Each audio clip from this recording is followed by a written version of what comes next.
நீதிமான். நான் நீதிமான் தாங்க. எனக்கு ஏசெல்லாம் வேணாங்க. நான் சண்டை போட மாட்டேங்க, விபச்சாரம்லாம் பண்ண மாட்டேங்க, திருட மாட்டேங்க, பொய் சொல்ல மாட்டேங்க, கெட்ட வார்த்தை கூட பேச மாட்டேங்க. அவன் ஆனால் வந்த சண்டை விட மாட்டேன், வம்பு சண்டைக்கு போக மாட்டேங்கன்னு. என்னது வந்த சண்டை விட மாட்டானா, வம்பு சண்டைக்கும் போக மாட்டானா. அது மாதிரி எல்லாம் நீதிமான் இருப்பாங்க. அந்த நீதிமான் சொல்ல வேதம் சொல்ற நீதிமான் தேவ நீதிமான். தேவ நீதிமான்னா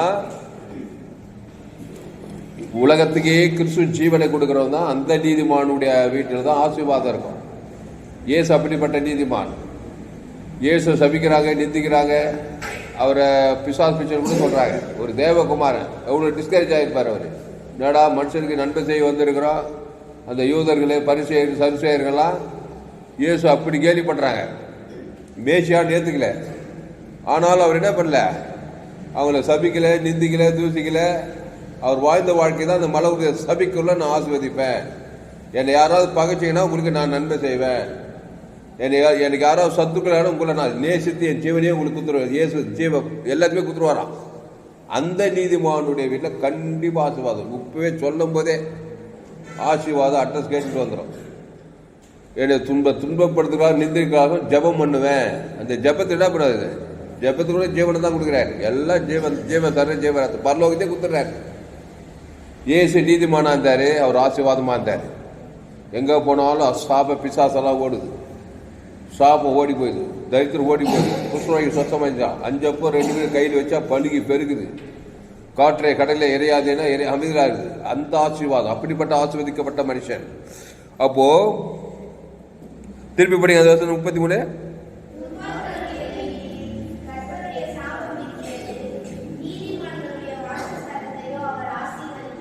அப்போ நம்ம துன்மார்க்கனா இருக்கக்கூடாது, நீதிமானா இருக்கும். என்ன நீதிமான்? தேவ நீதிமான். பெரிய கம்பஸ் சூசனம் கிடையாது. மனம் இருந்தால் சொல்லுவாங்க, மனம் இருந்தால் மார்க்கம், மனம் இருந்தால் இருக்கலாம். ஏசு மாதிரி வேணாப்பா, அதெல்லாம் நமக்கு தேவையில்லப்பான்னா வேற மாதிரி இருந்தால் பரவாயில்ல, பிசாஸ் மாதிரி தான் இருப்போம். நம்ம துன்மார்க்கனா இருப்போம். அது நமக்கு சாபத்தை கொடுத்துரும் நம்ம வாழ்க்கையில், குடும்பத்தில். ஏவாள் அதான் சொன்னான், ஜீவ விசத்துக்கனி புசித்தாலும் புசிக்கலாம், வேணான்னு சொன்னான். அமைதியாக இருக்க முடிஞ்சா பரவாயில்ல, கட்சியில் போய் பிசாசு பார்த்துக்கன்னு பிசாசு கடி சாப்பிட்டா சாபம் வந்துச்சு. அவளுக்கு அந்த சாபம் உலகத்தையே கட்டி விட்டான். எல்லாம் உலகம் ஃபுல்லாக சாபம். துன்மார்க்கனா பெற்றுட்டா. முதல் வீட்டிலே கொலை. காயின்னு ஆதாம் வேவாள், காயின் ஆபேல். அங்கேயும் ஒரு கொலை விதிச்சு. அண்ணக்காரன் தம்பியை ஆபேலை கொலை பண்ணிட்டான். அதுதான் சாபம். அப்போ இன்னைக்கு அதே தான். நன்மை தீமை, நல்லவன் கெட்டவன், சாகவே சாவாய். சாபம் இருக்கும், வியாதி இருக்கும், வறுமை இருக்கும். ட்ரை பண்ணுவேன், ரொம்ப ட்ரை பண்ணுவேன் வேலைக்காக, வேலை கிடைக்காது. திருமணத்துக்காக ட்ரை பண்ணுவேன், நல்ல திருமணம் அமையாது. நல்ல திருமணம் அமையும், கட்சியில் புள்ள பிறகுதல் பிரச்சனை. எங்கே பார்த்தா சாபம் இல்லாமல் இருக்காது. கடன் தொல்லை, வியாதி, சங்கடம், போராடிட்டே இருக்க வேண்டியதான் துன்மார்க்கன் தான். அதே நீதிமானா இருந்து கிறிஸ்துவே தேவன் தனக்கு உலகத்துக்கு கொடுத்தா சாபம் வரும், பிரச்சனை வரும், சத்துருக்கள்லாம் வருவாங்க. ஒரு வழியாக வந்து 7 வழியாக ஓட்டிடுவாங்க. கர்த்தரின் காலத்தில் அவர் துதி எப்போதும் வாயில் இருக்குமா. தாவீதுக்கு எத்தனையோ சத்துருக்கள் வராங்க. எல்லாம் வரும். பக்கத்தில் 1000 பேர், பக்கத்தில் 16 பேர் இருந்தாலும் அது உண்டை. ஆமா, 1000-16 பேர் வந்தா கூட அணுக மாட்டேங்குது தாவீதுக்கு. ஏன்னா 1000-16 பேர் கிறிஸ்துவ கொடுக்குறான். கோலியாத்தையே மலை மாதிரி வந்து நிற்கிறான். பயந்தில்ல பாருங்க, நீயோடி கர்த்தருடைய நாமத்தையே கொடுக்குறான் பாரு. அதுதான் நீதிமான். கர்த்தருடைய நாமம், இயேசு நாமம், இயேசு சரி, இயேசு ரத்தம். கோலியாத்துக்கு தேவத்தான உலகத்துக்கு கோலியாத் தான் தோத்தானே தவிர தாவீது தோத்து போல. தாவீது ஜெயித்தான். அதுதான் ஆசீர்வாதம், நீதிமான். அப்போ கிறிஸ்துக்குள்ளே வாழ்வதுதான் நீதிமான். அந்த கிறிஸ்து நன்மைக்கு தீமைக்கு உட்பட்டவர்கள், அவர் தேவ நீதிமான், ஜீவ விசத்துக்கணி. அப்போ அந்த நீதிமானுடைய வாசஸ்தலத்தில் நிச்சயம் ஆசீர்வாதம் கேரண்டி இருக்கும். சந்தேகமே பட தேவையில்லை, கேரண்டி. என் எதிர்காலம் நல்லா தான் இருக்கும். நான் கிறிஸ்துவுக்குள்ள நீதிமான். அந்த கிறிஸ்து தேவ நீதி உயிர்த்தெழுதல் பரலோகமாக்குறாரு. அந்த தேவனுக்கு உனக்கு உன்னை சபிக்க வீட்டிலே இருப்பான். உன் வீட்டாரே உனக்கு. ஆமாம், யார் சத்துருன்னா ஆதாம் வழியாக உங்கள் அம்மா வயிற்றுல, எங்கள் அம்மா வயிற்றுல, எங்கள் அண்ணங்கிறாங்க, எங்கள் அக்கா தங்கச்சி எல்லாம் இருக்கிறாங்க. எல்லாம் ஆதாமுக்குள்ளே தான் பிறந்துக்கிறாங்க. ஆதாம் செஞ்சு அவங்க சத்ருவாக தான் இருப்பாங்க. கூட கொஞ்சம் தம்பி தான். கொஞ்சம் கிறிஸ்து மைண்ட் இல்லைன்னா அவன் எப்படி பண்ணுவான்? ஏதோ ஒரு இது சத்ருவா தான் இருப்பான். எனக்கு நான் என்ன பண்ணுவேன், சத்ருவாக்குறானே, ஒரே பிரச்சனை பண்ணாலேன்னு சொல்லிட்டு நான் ஒரு சத்ருவா இருந்து அவங்க ஒரு சத்ருவா தான். அவனும் கேட்டான், நானும் கேட்டேன். நான் இயேசு கிறிஸ்துக்குள்ளது பரலோக ராஜ்யத்தின் ஆசீர்வாதத்தை கொடுத்தேன்னா இயேசு சபிக்குள்ள ஆசீர்வாதம் சொன்னார். இயேசு சாமட்ட வாக்கு தத்துவமே இருக்குது. என் தம்பி பேர் சொல்லி என் கூட போத தம்பி பேர் இயேசு பரலோக ராஜ்யத்தை தேவதர் கொடுத்தோன்னா அவன் என்னை ஜெயிக்கவே முடியாது. கோலியாத்து மாதிரி அவனும் உருள வேண்டித்தான். அது கூட போந்த தம்பி. அப்புறம் சொந்த பந்தம் எல்லாம் ஆதவனுக்குள்ளே பிறந்தவன் தான். எல்லாம் சபிக்கிறவன், உன்னை எதிர்க்கிறவன் அப்படி தான் இருப்பாங்க. நீ கிறிஸ்துக்குள்ள இருக்கிறா எல்லாத்தையும் உன் பக்கத்தில் 1000 பேர் இருந்தாலும் 16 பேர் இருந்தாலும் அப்படின்னா என்ன 1000 16 பேர் ஜெயிப்பாய். நீ உலகத்தையே ஜெயிப்பாய். கையத்தட்ட இல்லையா? அப்போ இயேசு தனி ஒருவனா இருந்தாரு.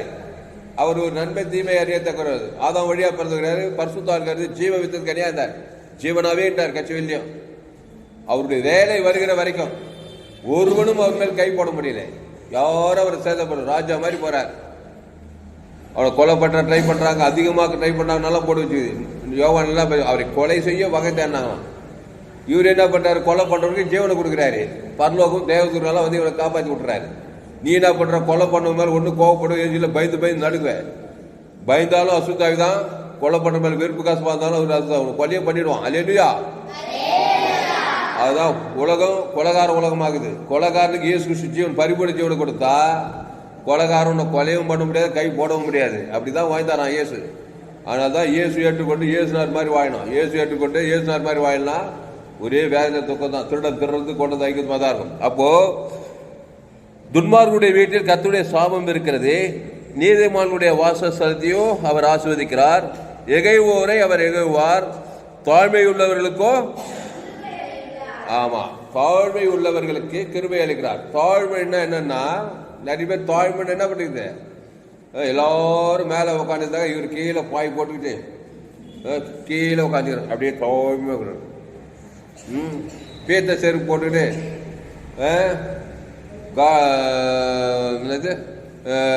சாதாரண ஒரு ட்ரெஸ் போட்டு தான் தாழ்மைன்னு வச்சுக்கிறாங்க.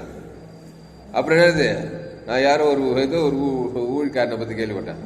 கட்டில் மேலே பார்த்தா பெருமையா, அதனால பிள்ளைங்களுக்கு கட்டிலையும் போடாத பாயில் தான் படிப்பாரான் பிள்ளைங்களை. ஏன்னா கட்டிலில் பார்த்தா பெருமை வந்துடுமா. இதெல்லாம் தாய்மைன்னு வச்சுக்கிறாங்க நிறைய பேர். கட்சியில் செருப்பு நான் செருப்பே போகிறது இல்லைங்க. ஏன்னா நான் தாழ்மையாக இருக்கிறேங்க. கார் ஒன்று வாங்கினாக்கா நல்ல காரெல்லாம் வாங்கினா பெருமையா, நல்லா என்னது ஆடி காரு BMW கார்லெல்லாம் போனால் பெருமையா. ஓட்டக்கார் ஏன்னா எங்கன்னா செகண்ட் ஹேண்டில் மராமத்து வேலையெல்லாம் பண்ணி அந்த மாதிரி காரில் போனாக்கா தாழ்மையா. இப்படியெல்லாம் தாழ்மைக்கு விளக்கம் வச்சுக்கிறாங்க. ஆனால் அப்படிப்பட்ட ஏகப்பட்ட அசுத்தாய்வு இருக்கும். தாழ்மைன்னா அது கிடையாதுப்பா. தாழ்மைன்னா இயேசு கிட்ட தான் கற்றுக்கணும். அவர் சாந்தமும் மனத்தாழ்மை உள்ளவராக இருக்கிறார்.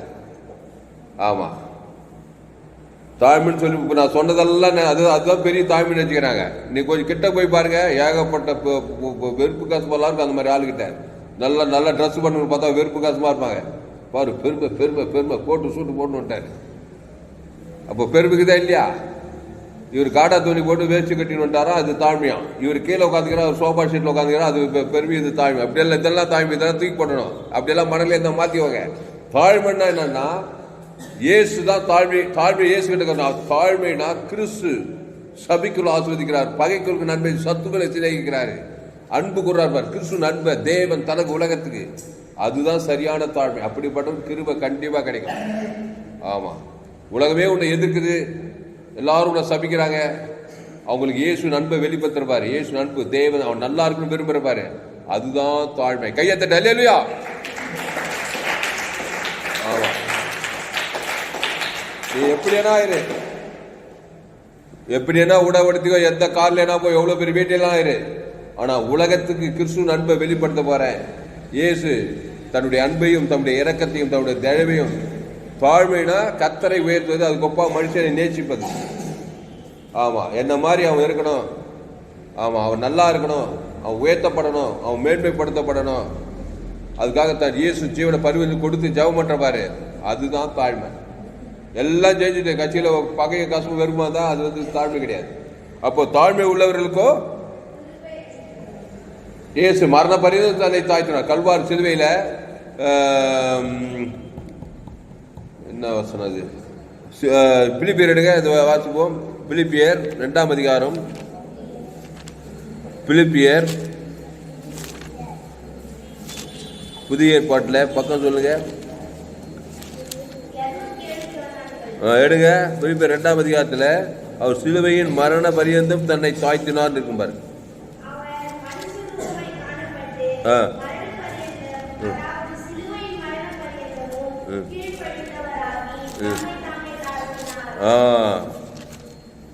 அப்ப என்ன பண்றாரு அவரு?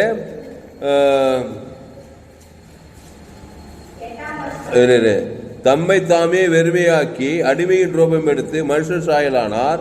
அவர் மனுஷ ரூபமாய் காணப்பட்டு மரண பரியந்தம், அதாவது சிலுவையின் மரண பரியந்தம் கீழ்ப்படிந்தவராகி தம்மை தாமே தாழ்த்தினார். பாருங்க, சிலுவையில கடைசி சொட்டு ரத்தம் சிந்தற வரைக்கும் யாரையும் சபிக்கல பாரு. மரண பரியந்தம் பிதாவாகிய தேவனுக்கு ஆவியுக்தி தேவனுக்கு கொடுப்பேன். அங்க ஈட்டியால குத்துறவன், சபிக்கிறவன், நான் காரி தொப்புறவன், ஆதாம்லேருந்து முழு உலகத்துக்கு ஜீவனை கொடுப்பனே தவிர அவனை சபிக்கவே மாட்டேன். மரணமே வந்தாலும் உலகத்துக்கு என் ஜீவனையே கொடுப்பேன். கையத்தட்ட இல்லையா? அப்போ தாழ்மை உள்ளவர்களுக்கோ அப்போ மரண பரிந்து தன்னை தாழ்மைப்படுத்தினார். தாழ்மை கிடையாது என்னது? தேவனுக்கு கிறிஸ்து, ஆதாம் முழுவதும் கிறிஸ்துவ ஜீவனை கொடுப்பது. அதுதான் தாழ்மை. அதுதான் இயேசு கிட்ட கத்துக்கணும்னு சொல்றது. அதனால அவர் கிருபை என்ன வச்சு உலகத்தையே அதனால வந்த விளைவு என்னன்னா பாதாளத்தை வென்றாரு, வியாதி, வறுமை, சேர்த்து எல்லாத்தையுமே வென்று உலகத்தையே கையில் வாங்கிட்டாரியா. தாழ்மையா இருந்து அல்லேலூயா. இவன் தாழ்மையா இருந்து பேத்த தெரு போட்டு ஓட்டக்காரில் போயின்னு தரையில பார்த்தீங்கன்னா அவன் அப்படியே தான் இருப்பான். இன்னும் நிலம் மோசமா போடும். அந்த மாதிரி தாழ்மையெல்லாம் பார்த்தாக்கா சிலுவையின் மரண பரியந்தம் என்னை கொல்றியா சொல்றாரு. உலகத்தை பார்த்து உலகத்தை தர என்னை கொல்லு, நான் உனக்கு ஜீவனை தரேன், நான் ஜெயிச்சிடுவேன், நீ என்ன மாதிரி தான் நீயும் ஜெயிச்சிடுன்னு சொல்றாரு. என்ன சாகடி ஈட்டால் குத்து சதக்கு குத்துறாங்க, சிரத்தில் முள்படி சுட்டு காரி சொப்பு என்னமும் மண்ணு பாவும் மரணம் என்ன கொடுக்குற, நான் உன்னை சபிக்க மாட்டேன், உனக்கு என் ஜீவனையே கொடுப்பேன். அதுதான் தாழ்மை. கையத்தை இல்லையா?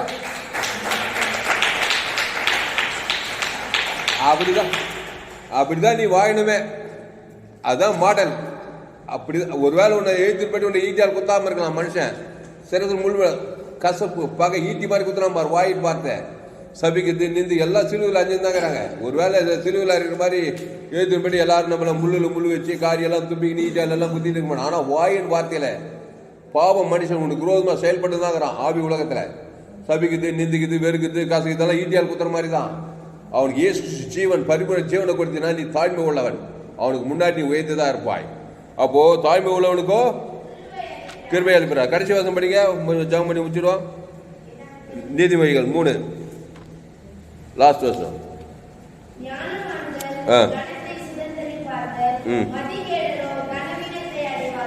அப்ப ஞானவான்கள் யாரு? ஞானவான்கள் 10 டிகிரி படிச்சிருக்கிறாரு, பிஹெச்டி 3 பிஹெச்டி வாங்கியிருக்கிறாரு, MBA எல்லாம் வச்சுக்கிறாரு, சிங்கப்பூர்ல போய் படிச்சுட்டு வந்தாரு, ஜப்பான்ல போய் முடிச்சுட்டு வந்தாரு, லண்டன்ல போய் என்ன காலேஜ்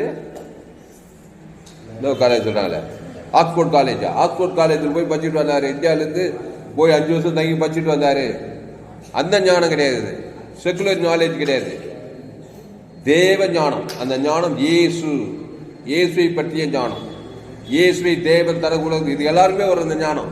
அதுக்குன்னா ரொம்ப கஷ்டப்படணும், படிக்கணும், மூலெல்லாம் யூஸ் பண்ணணும். அதுக்கு இயேசு தேவ நீதி உயிர்த்தல தேவன் தனக்கு உலகத்துக்கு கொடுத்தான் ஞானம். இந்த ஞானவான்களோ படிங்க.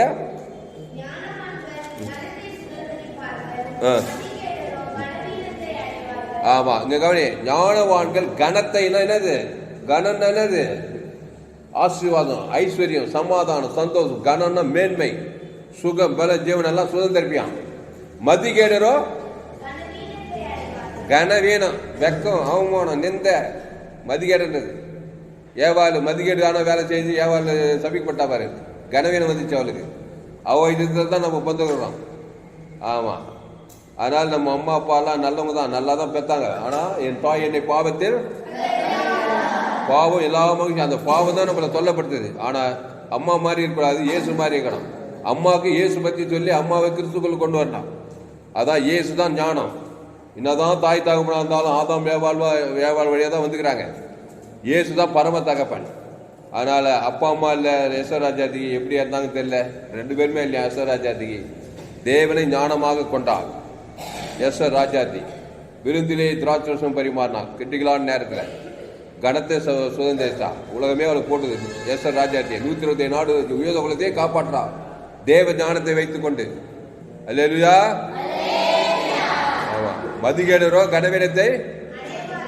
ஆமா, பின்னாடி என்ன சத்தம்? மதிகேடான வேலை செய்யக்கூடாது. தேவ ஞானத்தை செய்தால் நீங்கள் கடத்தை சுதந்திரிக்கலாம். மதிகேடான வேலையை செய்தால் கனவீனத்தை கண்டிப்பா அட்ரஸ் கேட்டுட்டு வரும். தப்ப முடியாது. கனவீனத்துக்கு பாவத்தின் சம்பளம் மாறணும். அட்ரஸ் கேட்டுட்டு வரும். திருடம் திருடவும் கொள்ளும் அழிக்கு வருகிறான் வேறு இருக்கும். நானும் அவைகளுக்கு ஜீவன் உண்டாயிருக்கும், அது பரிவீனப்படவும். ஆமா, தப்பிலான் மட்டும் நினைச்சிடாத. தேவனுக்கு நீ தப்ப முடியாது, பிசாசுக்கும் தப்ப முடியாது. தேவனுக்குள்ள இருந்தா தப்பாம உன்னை உயர்த்தியே தீர்வார், கேரண்டி. கையத்தட்டு. அல்லேலூயா.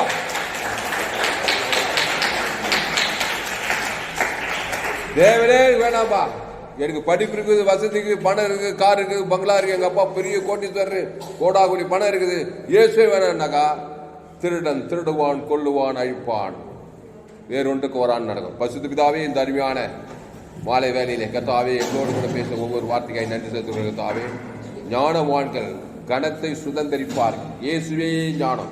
அவரே தேவனால் நமக்கு ஞானமும் நீதியும் பரிசுத்தமும் மீட்புமானார். 1 Corinthians 1:31 கடைசியா அவரே தேவனாம் ஞானம், தேவ ஞானமும் நீதி, தேவ நீதி, பரிசுத்தம், தேவடைய பரிசுத்தம், தேவடைய மீட்புமானார். உங்களுடைய ஞானத்தை ஏற்றுக்கொள்கிறோம் கர்த்தாவே. ஏவாள் அந்த ஞானத்தை புறக்கணித்தது, அஞ்ஞானத்தை ஏற்றுக்கொண்டு பிசாசு மதிகேடாய் மாறி கனவீனத்தை சுதந்திர உலகத்தையே கனவீனமாக்கி விட்டார். இப்போது வருத்தப்பட்டு வார் எல்லோரும் என்னிடத்தை வாருங்கள், நானே ஜீவப்பம், இந்த அப்பத்தை புசித்து திராட்சத்தை பானம் என்று சொல்லி மீண்டுமாய் எங்களுக்கு கனத்தை கொடுத்திருக்கிறீர். நாங்கள் கனமாய் வாழணும், மகிமையாய் வாழணும், ஆசீர்வாதமாய் வாழணும், உலகத்துக்கு ஒளியா இருக்கணும், பூமிக்கு உப்பா இருக்கணும். ஆண்டு போகிற எல்லாம் கிறிஸ்துவை வெளிப்படுத்தணும். நல்ல மேம்பட்ட நாடுகளுக்கு ஜீவனையே கொடுக்கணும். தேவன் தனக்கு உலகத்துக்கு அசுத்தா பசுத்தா இறக்கணும். குடும்பத்துக்கு, பட்டணத்துக்கு, தேசத்துக்கு ஆசீர்வாதமாக இருக்க வேண்டும். ஆண்டு சோத்திரம். நீதிமான்கள் வாசஸ்தலத்துக்கு கர்த்தர் ஆசீர்வதிக்கிறார் சொல்லப்படுகிறது. அவங்க தேவ நீதிமான்களா இருக்கணும். கிறிஸ்துவை வெளிப்படுத்தணும். ஆண்டு இடைவிடாமல் வெளிப்படுத்தணும். எக்காலத்தை வெளிப்படுத்தணும். சோது முகாமல் வெளிப்படுத்தணும். கொடியானது திராட்சை செடி கிறிஸ்துவே நிலைத்திருக்கிற கர்த்தாவே. பிசாசுகளே நிலைத்திருக்க வாய்நாளெல்லாம் பிரச்சனை போராட்டமாக இருக்கிற இந்த உலகத்தில் கிறிஸ்துவை தேவன் தனக்கு ஆதாரம் முழுவதும் வெளிப்படுத்தி பசுத்தால் நிரப்பப்பட்டு ஆபிரகாம், ஈசாக், யாக்கோபு போல, எஸ்தரை போல, தெபோராலை போல, மரியாளை போல, ரூத்தை போல இந்த உலகத்துக்கு ஒளியாக உப்பாக வாழ அந்த சத்தியத்தை கேட்கிற ஒவ்வொரு ஆசிரியத்தை பயன்படுத்தப்படி ஜெபிக்கிற தாவே. இது அப்படியே செயற்காய் நன்றி செலுத்துக்கிறோம். இயேசு நாமத்தில் எல்லா ஜெபத்திலும் இருக்கிறோம் எங்கள் ஜீவனில் நல்ல பிதாவே. ஆமே. என் ஆத்மாவே கர்த்தரை ஸ்தோத்திரி, என் மூலமே பரிசுத்த நாமத்தை ஸ்தோத்திரி. என் ஆத்மாவே கர்த்தரை ஸ்தோத்திரி, அவர் செய்கிற சகல உபகாரம் வருவார். அல்லேலூயா. கர்த்தருக்கு மகிமை உண்டாவதாக. என்னுடைய பெயர் பாஸ்டர் துளசிராமன் தாமஸ். பரிபூர்ண ஜீவன் சபை சோழர் பகுதி எங்கள் சபை நடந்து ஒவ்வொரு நாட்டிலும் ஆன்லைன் மூலம் வந்து ஃபேஸ்புக்கில் போங்க, துளசிராமன் தாமஸ் சர்ச் பண்ணுங்க, யூடியூப்ல போங்க, ஏஎன்சி வெல்வெல் சர்ச் பண்ணுங்க, அதை சப்ஸ்கிரைப் பண்ணிக்கொள்ளுங்க. உங்கள் நண்பர்கள் ஒரு பிள்ளைகளுக்கெல்லாம் ஷேர் பண்ணுங்க. குறைந்தது ஒரு 100 பேருக்கு இந்த செய்தியை ஷேர் பண்ணுங்க. இது நிச்சயமாக நீங்கள் கர்த்தர் உங்களை ஆசீர்வதிப்பாராக. இந்த செய்தியை மறுபடியும் கேளுங்கள். உங்கள் நண்பர்கள் ஒரு பிள்ளைகளுக்கெல்லாம் செய்தியை ஷேர் பண்ணுங்க. குறைந்தது ஒரு 100 பேருக்கு இந்த செய்தியை ஷேர் பண்ணுங்க. இது நிச்சயமாக நீங்கள் கர்த்தர் உங்களை ஆசீர்வதிப்பாராக.